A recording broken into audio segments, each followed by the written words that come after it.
The heater died at 11:47 p.m., and Marcus Chen watched his breath turn to mist inside the car. Outside, the Montana blizzard screamed like something alive and furious, burying the highway under 3 feet of snow that showed no signs of stopping. In the passenger seat, Victoria Ashford, the woman who'd made his last 6 months at Ashford Consulting absolutely miserable, sat with her arms wrapped tight around herself, her usual perfect composure finally cracking.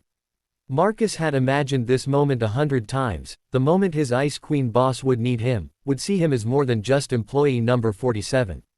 But he'd never imagined it would happen like this, stranded on a desolate road with the temperature dropping fast and his phone showing no signal, no hope, and a daughter at home who was counting on him to make it back for her 8th birthday tomorrow. The company retreat had been Victoria's idea, naturally. A mandatory team-building weekend at some luxury lodge 3 hours north of Billings, because apparently forcing your employees to do trust falls and share their feelings was more important than letting a single father spend the weekend with his kid.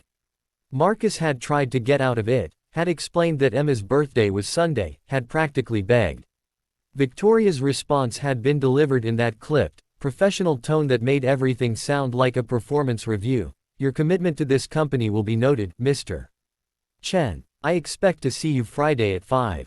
So he'd gone, had suffered through the awkward icebreakers and the forced enthusiasm, had called Emma every night to hear about her day and promise he'd be home in time for her party. And he'd been so close. The retreat ended at noon, giving him plenty of time to make the drive back.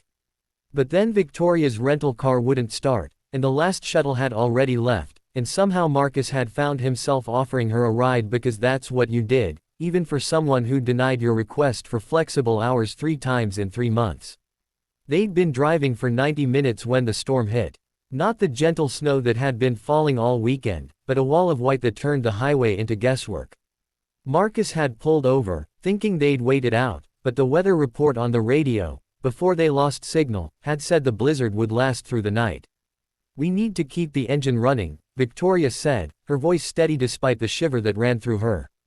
For the heat. We're down to a quarter tank, Marcus replied, watching the gas gauge like it was a ticking clock. If we run it all night, we won't have enough to get anywhere when the road's clear. Victoria was silent for a moment, and in that silence, Marcus heard something he'd never associated with his boss before: uncertainty. How long can we run it? She finally asked. Maybe 2 hours, intermittently. Then we'll have to preserve what's left for the morning. He didn't add what they both knew, that the temperature was already below freezing and dropping fast. Victoria nodded, then did something that shocked him. She reached into the backseat and pulled out Marcus's duffel bag. Do you have extra clothes? Layers will help. For the next 20 minutes, they worked in practical silence, putting on every piece of clothing they could find. Marcus ended up wearing 2 shirts under his jacket. Victoria, still in her designer wool coat, wrapped his spare hoodie around her legs like a blanket. It should have been funny, seeing the impeccably dressed Victoria Ashford buried under his faded Northwestern sweatshirt, but Marcus couldn't laugh. The cold was already seeping through the car's frame, and the wind was getting worse. Tell me about your daughter, Victoria said suddenly, breaking into his thoughts. Emma, right. Marcus glanced over, surprised. He'd mentioned Emma exactly once in 6 months, during his new hire introduction. He hadn't thought Victoria had been listening. She turns 8 tomorrow, he said, his chest tightening. She's into astronomy, dinosaurs, and those mystery books where kids solve crimes. She's been planning this birthday party for 2 months. Space theme. I promised I'd be there to help her set up. You'll make it, Victoria said, but there was something hollow in her assurance. Will I? The question came out sharper than he'd intended. Because right now, I'm sitting in a dead car in a blizzard because I was too polite to say no to giving my boss a ride. He expected anger, maybe a cold reminder of professional boundaries. Instead, Victoria looked away, staring out at the wall of white beyond the window. You're right to be angry, she said quietly. This is my fault. The retreat, the timing, all of it. I knew about Emma's birthday. I saw it on your time off request. Something hot and painful flared in Marcus's chest.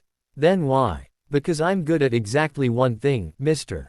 Chen. My job. I'm good at spreadsheets and quarterly reports and pushing people to meet impossible standards. I'm good at being the person everyone resents. She pulled the hoodie tighter around herself. My ex-husband used to say I'd marry the company if I could, that I cared more about profit margins than people. He was right. And when he left, I proved him right even more.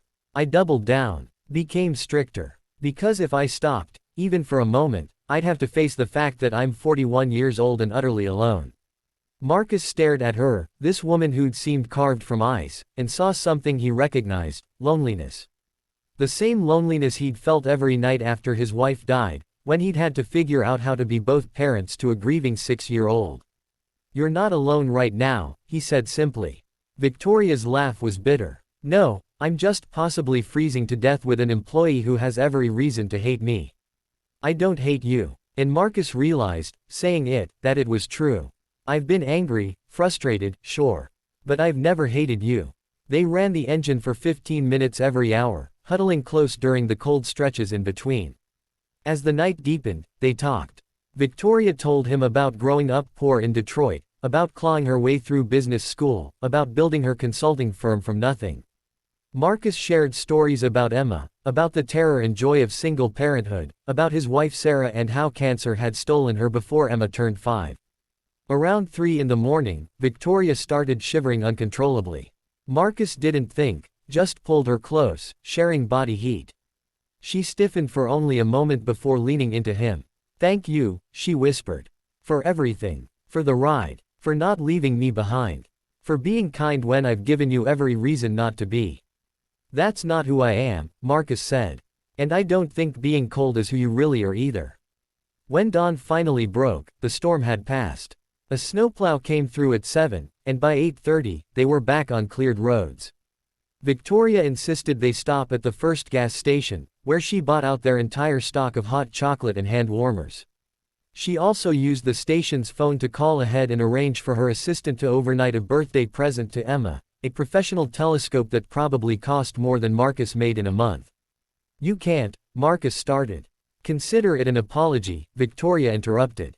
"For making you miss setup time. Though something tells me you'll still make the party itself." He did. Walked through the door at 2:15 p.m. to Emma's screaming delight, helped her hang planets from the ceiling, and watched her face light up when she opened Victoria's gift. On Monday morning, Marcus found a memo on his desk. Effective immediately, all employees could request flexible scheduling for family obligations. Attached was a handwritten note: "Kindness shouldn't be a weakness in the workplace. Thank you for reminding me what really matters, VA." 3 months later, Victoria started leaving the office at 5. 6 months later, she attended Emma's school science fair. And when Marcus eventually worked up the courage to ask her to dinner, just the two of them, no emergency, no storm, she said yes with a smile that was anything but cold, a smile that reminded him that sometimes the longest journeys happen in a single night, when two people choose to see each other's humanity through the storm.